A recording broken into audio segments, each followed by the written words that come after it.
salaamaaleykum mbokk Sénégal salaamaaleykum xam-xam du pexe ñoo ngi nuyu sénégalais yépp di ñaanal ñépp koor gu nangu di siyaar kilifa diine yépp di leen ñaanal gudd fan yokk xam-xam bi ngir ndëgër laayu diine bi ci suñu réew semaine bi nag ñu ngi waxtaane mbirum abrogation ou pas mbirum loi amnistie ci biir réew mi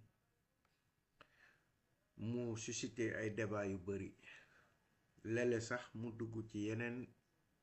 domaine comme Sénégal moom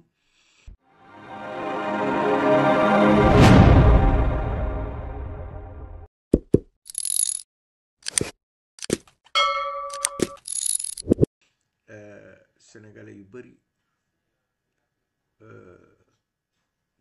ñi war a wax en tout cas duñu wax ñi warul wax ñooy wax te lu ne am nañ ci xam-xam alors que am nañu seen xam-xam màcc ci mbirum droit waaye mbokku Sénégal tey li ñuy leeral te di ci interpeller suñu député yi ak suñu corps judiciaire moi, nous allons être très fermes. Nous allons en tout cas dire ce que pensent les Sénégalais et ce qui serait li nga xam ne mooy lu jaadu parce que nag gis nañ ne nguur gu bees gi mi ngi dugg ci ay pièges ay quelques parce que Sénégal daanaka benn opposant feeñatul ay chroniqueur ñoo nekk fii ñi nga xam ne même chronique bi ñuy def mënuñu ko waaye seen motivation dafa leer mooy que ni ay pion lañu yu xamul sax ñoom seen bopp li ñuy def mais en tout cas résultat bi mu commencé di def mooy orienter gouvernement bi vers un conflit boo xamante ni conflit boobu loolu ñoom lay arranger moo tax nag dañuy wax à nos autorités ak gouvernement bu bees bi te dañ koy wax avec benn fermeté pour ñu bàyyi ci loolu xel xam ne àdduna mënul neex mukk ba lu ñaaw nekk lu rafet. Il faut que d'abord Sénégalais yi def la différence entre résistance ak manifestation nguuru Macky Sall dafa nekkoon di exercer dictature dem ba sax ay décision yu mu war a jël askan bi gënal ko day wax du ma ne waaw du ma ne déet mu am ñu fi nekkoon di xeex loolu mu am yu bare yu xew ay bakkan yu rot ay nit yu yàqule parce que taal nañu seeni liggéeyukaay waaye ñooñu doon xeex tey ñoom ñoo réussir à ce que ñu Ousmane Sonko ak Diomaye nekk ci nguur gi tey te il faut que ñu bañ a fàtte ne su fekkoon du résistance boobu ba mu leer Macky Sall ne quoi qu'il arrive muy Diomaye Faye muy Cheikh Tidiane Dièye muy ku mu mën a doon sénégalais yi pare nañu pour fal keneen ku dul moom Macky Sall wala candidat am su loolu amul woon loi amnistie kenn du ko wax loolu mooy dëgg askanu Sénégal moo xeex pour que tey ñu mën a toog ñu xamal ñu ne ay nit ñu ngi doon sàcc ay milliards yu bare au détriment des Sénégalais te nguuru Macky Sall li mu ci jublu woon mooy téyewaat nguur gi pour continuer loolu ndax tey kenn natablewul jafe-jafe bi Sénégalais yi di traverser muy loo xam ne Ousmane Sonko waxoon na ko ku ne mën na xool vidéo yooyu tey am na dëgg te loolu moo taxoon muy xeex pour ñun sénégalais mu joxe bakkanam joxe lépp sénégalais yi ne ko doo ñu gën a gore wàcc ci terrain bi di xeex kon tey ñooñu ay héros lañu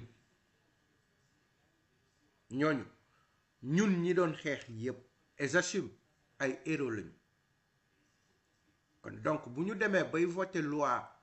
naan dañuy dindi amnistie wala dañ ko fiy bàyyi ñooñu di pousse gouvernement bi à ce que ñu ne diw mi taaloon station bi wala taaloon na lii di leen pousse vers à ce que ñu poursuivre ñooñu kenn duñ ko ci poursuivre il faut que mu leer nguur gi lool un héros ku xeex ba libérer la teg la ci nguur gi da nga am au contraire reconnaissance envers moom mais c'est pas de le poursuivre parce que taal na benn alors que moom Ousmane Sonko saa bu xëyee mu jàkkaarloo ak ay nit yu bare yu dee pour lii waaw bakken bu rot ak liggéeykaay bu ñu taal bu gën a fort nga jàkkaarloo nag ak ña ko defoon ña créé condition boobu saa boo waxee ne am na bakken yu rot foog ñu àtte leen ñooñu ne la am na ñu taal kon ñooñu taluñu sénégalais yi te parewuñu ci tappale ak ci xeex ak yow léegi nag li ñuy voté ci loi bi dafa leer parce que ñun à la base bugguñu woon loi bi ñoom ñoo ko voté ñu ne pour ñun la ñun ñi nga xam ne ñoom forcé nañ ñu votel ñu benn loi ñun ñu ne leen loi bi léegi bëggatuñ ko dañ koy dindi bugguñu ko woon mais léegi comme ñun am nañu majorité assemblée dañ koy dindi ñoom ñu continuer waat bëgg ñu forcer te nekkuñu ci nguur gi jóge nañ fi ñun ñoo yor nguur gi ak majorité assemblée mais ñu ngi ñu koy imposer quand même bay am fitu naan nañ ci débattre loolu nag lu muy jur mooy nguur gi mooy jël matuwaayam képp ku ci dee wala sa bakkan rot muy membre Pastef wala sympathisant bu la rey wala muy membre nguur gi fi nekkoon ñu jàmmarloog ñoom nañ la àtte parce que bakkan dafa fort loolu lañ leen laaj képp ku torturer muy motivation politique muy motivation bu mu mën a doon képp ku rey képp ku torturer képp ku def dañ lay topp nga nekk un responsable politique wala nga nekk un responsable dans les FDS forces de sécurité de l'ordre et de sécurité nga nekk un simple militant dañ lay topp parce que ñun ñëpp ay sénégalais la quel que soit grade ak corps bi nga nekk sénégalais nga boo commettre délit wala infraction dañ lay topp loolu la ñuy wooye ay institutions yu fort dëkk bi mënul dox ci masla su fekkee justice bi bugguñu mu nermeelu léegi nag nguur du def lépp lu ñu wax nga jóg ngay defar wala ngay wuyu li fi ne mu ne fàng sénégalais yi ñi leen fal 52% la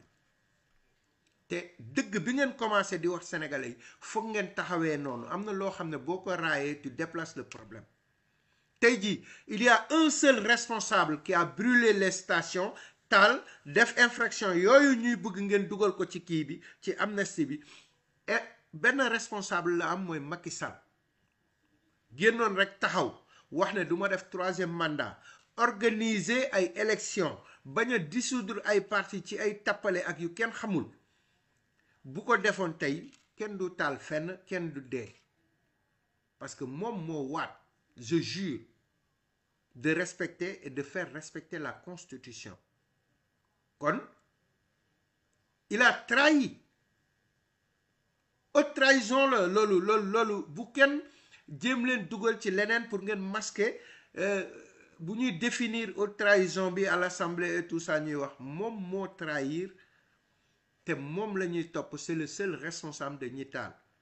nguur nag continuité la képp ku lakkale wala nga am jafe-jafe ci loolu nga perte na la nguur bi remboursé parce que Sénégal moo la tooñ ndax ñun ñoo voté loon Macky Sall fal ko jiital ko mu def loolu kon na la nguur gi jox ndàmpaay ñu fay mais ñi taal pour loolu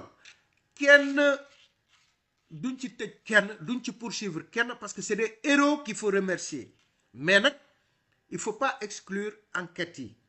parce que Macky Sall taxaw na mun nañu soo leen organisé wul ma jox nguur gi force yu organisé ñan ñooy force yu organisé yooyu ay ministre am ñoo ñu waxoon ay force occulte 53 milliards 43 milliards d'armement yu dugg ci dëkk bi ay pick-up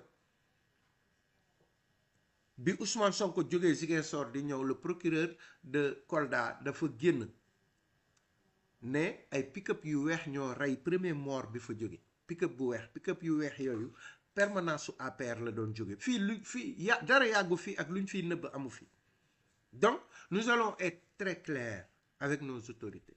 arrêtez leen masla bi 52% ou 54% des Sénégalais ñoo fi nekk c'est des millions de personnes ñoo am dëgg yàlla bokk ci ñu fal leen pour ngeen jiite doxal jubbanti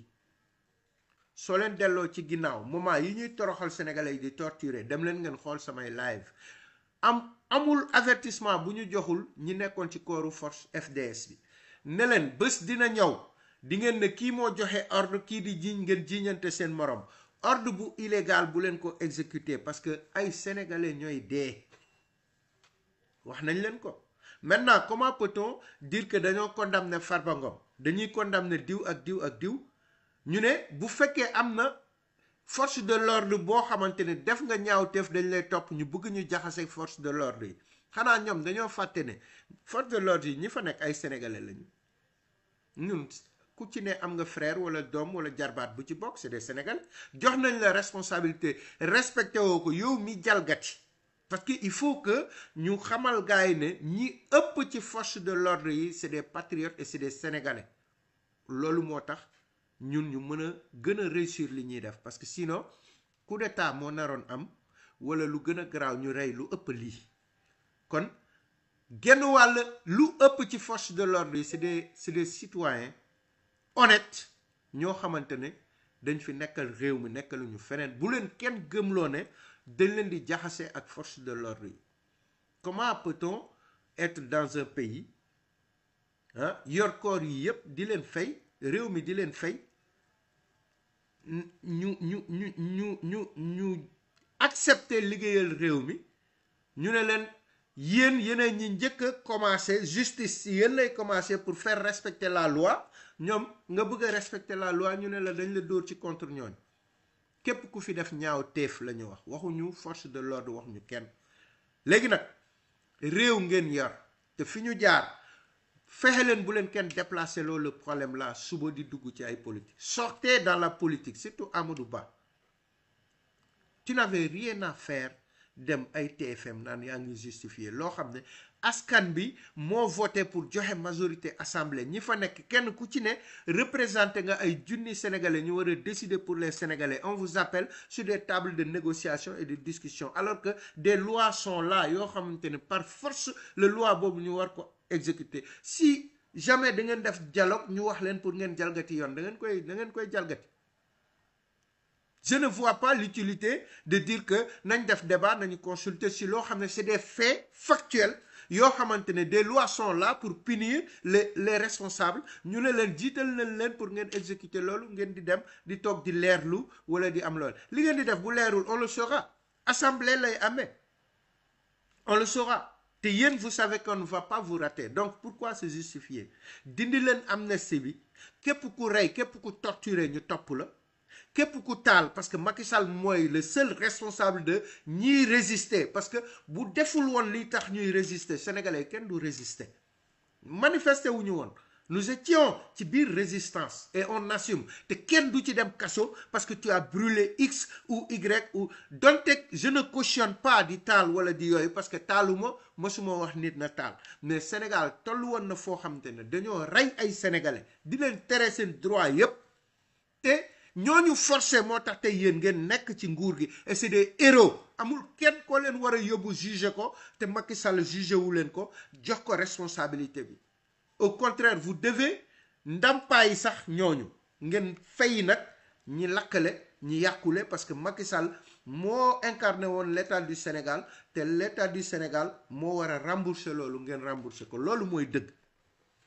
bu ñu leen poussé nag naan na ngeen di juger diw parce que taal na lii vous allez déplacer le problème te di ngeen dugg ci loo xamante ni di ngeen ci bëgg génn mu teleen. C'est un piège très dangereux lañ leen di pousse ngeen def. Évitez ça. Xam-xam du pexe. Teg leen seen biir ci loo xam ne parce que nit ki boo nekkee ci dëgg il faut nga yokk ci fit wóolu sa bopp wóolu yàlla. Parce que tey comment weeru koor lañ nekk mais ci benn plateau wala tappalekat yii di wax nii te seeni njiit daw génn réew mi ndax def ñaaw teef ñooñu duñu xalaat sax yàlla duñu xalaat sax yonent bi toog lu diine. Man quand j'ai regardé TFM hier dama ne c'est très bien fait pour Amadou Ba. Sama benn xarit journaliste moo ma tooñ muy sugu mu ne ma Amadou Ba mu ngi TFM maa ngi koy xool yàlla xam na ne su may xoolee bu yemee ci ay waajooju may bañ a wax turam damay zapper avancé mais à un moment donné Amadou Ba ak moom dañ doon échanger il fallait que ma xool bi ma xoolee dama ne c'est bien fait pour lui mais koo xam ne amul xam-xam Sénégal ñoru ko dara soxalu ko xam nga mais société bi la bokk. Société bi dafa am ñu àndul ak seen xel am ñoo xamante ne yàlla moo leen bindee noo xam ne loolu ils font partie de ça ils sont ici ils seront toujours là mais su fekkee mënu ñu leen considérer comme li ñu doon surtout ko TF tax ou des motivations de xaalis tax ñuy dem et puis yéen ngeen gis ñoom seen évolution à l'extrême saa bu ñu yéegee patriotes yi won leen ne calculer wuñ leen ñu gën a dem à l'extrême pour ñu xool leen di gën a dem à l'extrême pour ñu xool leen ngeen continuer yéen jiitu ba pare di jaay modestie boo xamante ne ça ne fera que vous coûter loo xamante ni ñun suñu xol day metti dañu képp ku leen wax ne démb merul ci loolu daf leen di nax te munoon na ñàkk. Mun ngeen considérer sénégalais jox ku nekk cëram jox ku nekk àqam te doo leen di daw ci ginnaaw nit ñi à la limite on dit est-ce que ñi vraiment c'est des autorités ou pas. On vous a élu pour des décisions pour ngeen di mën a jël des décisions fortes parce que réew ngeen yor des millions de Sénégalais. Comment pouvez-vous montrer des faiblesses comme ça ci loo xamante ni on vous pousse à dire que ne voilà ñi doon kii mais enquête foog mu am parce que moi personnellement je pense que le problème du bus là ñi ko taal c'est pas des patriotes. Moi je le pense. Peut-être que j'ai raison ou peut-être que j'ai tort parce que bus boobu amoon na mort d'homme. Il faut faire des enquêtes ñi doon taal ñi doon kii ñi ñu doon wax force occulte yi ñu doon wax ak yooyu il faut faire des enquêtes ñan ñoo doon taal ñan ñoo doon kii ñu xam. Maintenant s'il s'avère que ñooñu résistance moo taxoon ñu taal kenn du leen tëj loolu mooy dëgg kenn du leen tëj parce que ñoo libéré Sénégal. Arrêtez leen di déplacer problème yi dañoo war a passer étape bi montrer que liñ leen falee mun ngeen ko def. Ngeen def ko sinon di ngeen lii doo leen ci mos a génn pendant les 5 ans là ñii nga xam ne tekkiwuñu dara ci saaga la ñuy nekk guddi ak bëccëg dinañ leen këlli-këllee pendant 5 ans pour ngeen am jotu liggéey sax doo leen ko am parce que ñii parewuñu pour céder. Seen objectif mooy jaxase xelu sénégalais yàq lépp parce que faalewuñu Sénégal ba juróomi at ñu ñëw présenté waat ne dañuy campagne pensant que dinañ leen fi jëlee pour retarder ay procès retarder yoo xamante ni tey amalul Sénégal benn njëriñ. bu ñu leen waree topp nañ leen topp. Moi je dis même que ni topp yooyu ñi sàcc ak ñi détourné na justice def liggéeyam mais nañu concentré wu pour développer Sénégal defar condition sénégalais parce que quoi qu'il arrive lii bu doon jël 10 ans wala 15 ans na justice def liggéeyam. Le temps de la justice n'est pas le temps de la politique ou du développement bu réew mi. Nañu bàyyi justice bi assemblée ñu def ngeen concentré wu suñu réew. Ñu leen di dugal loi bi nangam tout le monde s'excite sur les plateaux et tout ça di tontu ñoo xamante ne ku ci génn wax nga xam ne bëggul Sénégal. C'est pour son intérêt personnel. Donc pour xam-xam du pexe c'est l'analyse que j'avais à donner et alerte bu may jox autorité yi pour que ñu xam ne vous ne pouvez pas réussir mission bi leen yaakaar bi leen sénégalais yi jox en étant faible parce que si vous étiez faible avant mënu leen egg fi ngeen egg. Donc fii ngeen nekk nii on ne peut pas gouverner avec des états d'âme tant que yéen a ngi ci dëgg ak ci yoon askan bi nekk seen ginnaaw foncez c'est pas comme si yéen da ngeen nekk di torturer nit ñi wala da ngeen nekk di jël décision wala di nangam. Et c'est ce que ñii loolu lañ leen di pousse pour ngeen def. Vous allez faire des enquêtes. Ok, il y a un patriote jël na cocktail molotov taal na benn boutique. Ok, mettez-le en prison. Vous savez ce que ça va vous coûter? Qui a poussé ce patriote-là à faire des cocktails molotov et à brûler benn boutique wala kii? Il résistait et c'est ça qui vous a mené au pouvoir. Loolu mooy dëgg. À partir du moment où reyul torturé wul deful leneen durant des siècles résistance yépp amul benn résistance, des manifestations sax taal nañu lakk nañu te amul kenn ku ci demoon prison parce que la manifestation droit la déjà, mais résistance bi aussi droit la. Maintenant responsable résistance boobu la ñu war a xool. Et puis on vous pousse, même dans les débats, vous ne montrez pas que vous êtes fort, alors que toute la population sénégalaise est derrière vous. Tey dem na ba ñoom dañuy saaga di def ay jalgati naan ay journée xorom Ousmane Sonko la ñuy wax, journée pour passer toute une journée di saaga ndey Ousmane Sonko. Les patriotes ci panel bu ñu dugg ngay patriote ngay défendre, on t'agresse di la saaga di la kii parce que vous avez laissé faire. La justice sénégalaise, on peut dire que actuellement li mu wone c'est une faiblesse. C'est une faiblesse. Injure publique. Mais infraction là, dañ ko war a punir aux yeux de la loi. Mais ça se fait manifeste devant tout le monde. Cette justice-là à dire que on dirait c'est des politiciens qui cherchent à plaire en permanence. Ñooñu léegi ñooy dem ba naan leen yéen da ngeen di tëj alors que yéen li leen fi indi mooy dañ leen doon rey. Di leen barricader di leen torturer di def di def lu nekk yéen ngeen ñëw ba jël nguur gi ñii ko doon def ne leen ñoom bàyyi leen ñu saaga leen, bàyyi leen ñu sosal leen, bàyyi leen ñu tuumal leen parce que da ngeen ñuy traquer ndax dañoo sàcc, dañoo salfaañe ak yelleef, dañoo jaxase réew mi tappale yëpp réew mi ci situation boo xamante ni catastrophe la. Yéen ngeen nekk di régler loolu ñu ne ñun nañ bàyyi leen ñu saaga leen, bàyyi leen ñu xeex leen. Bu dul yabeel lan la?